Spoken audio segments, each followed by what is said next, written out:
many reasons for the Arab Spring in Libya. One of the key reasons is the dictatorship. It is simply too old and withered, and they have a serious crisis of succession. Other reasons is the minority of the youth that makes up the most of the population. Also, the unemployment and the low living standards of the minority, corruption side of the government, surrounding nations revolting against the corrupt elites in the government, and the breakups of protests, the brutal breakups of protests that the police use against the protesters. There are many unique political and historical trends in the Arab world that have nurtured this domino-style spread of thirst for freedom. The Arab uprisings are inspiring, but they are spontaneous and incoherent. They lack leadership, and the Libya intervention potentially sends the message that the best way for these peoples to liberate themselves is by agitating for Western intervention on their behalf. Of a human rights activist sparked protest not only in Libya, but surrounding countries, the nations. Contributing to this factor, Gaddafi uses aircraft to attack protesters during one of their unorganized protests. Gaddafi will not quit. Libyan rebels advance, but are pushed back due to being outnumbered by pro-Gaddafi troops. At this, the rebels ask the West for aid and support.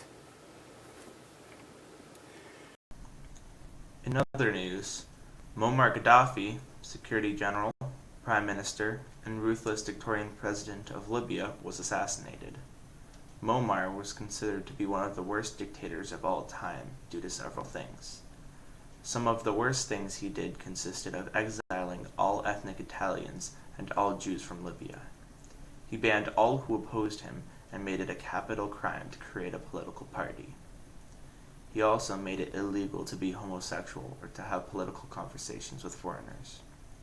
He tortured prisoners, sent hits on Libyans who had fled to other countries to live in peace, and supported large terrorist groups.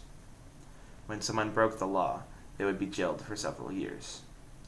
Muammar took responsibility for several terrorist attacks against the United States, including Pan Am bombings and the bombing of the West Berlin Club. In response to this, in 1986, Reagan called an attack on the Gaddafi palace. The United States dropped 120,000 pounds of munitions in 12 minutes. After this, Muammar stopped messing with the United States. What caused the Libyan people to rise up against him was his mass shootings of their peaceful protests in hopes of reforming the government. When it came down to who actually murdered him, one of his own guards shot him in the head during the Battle of Sirte. The Battle of Sirte was the final battle in the uprisings against him in October of 2011.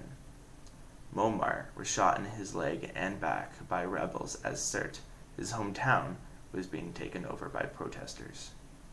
Ultimately, he was killed so as to spare him from being kidnapped and possibly tortured if and when they found him. This may have seemed an excessively violent decision by the guard, but after he himself was taken and tortured for months before being brutally murdered, I guess he knew what he was doing. Muammar had spent his final weeks with his wife and kids, hiding out in a pipe under Sirte.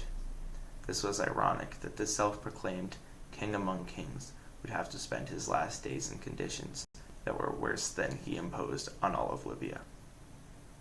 Momar's body was later found there by a newsman. This, along with the overtaking of Sirte, marked the end of the revolution and the end of Gaddafi's 42-year reign. One of his sons was also captured and killed because of his support for his father. After the bodies were retrieved, Yunus Jabir, Momar, and his son were publicly displayed in the freezer section with fish in a local market. This act definitely had an impact on anyone who thought about avenging Momar.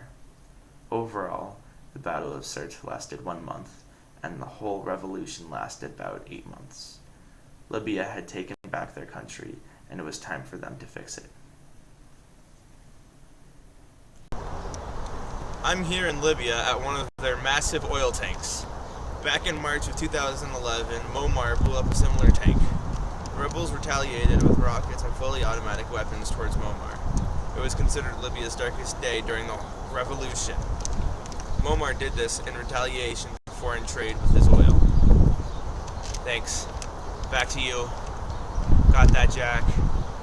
Slap a pickle on it. You know what to do.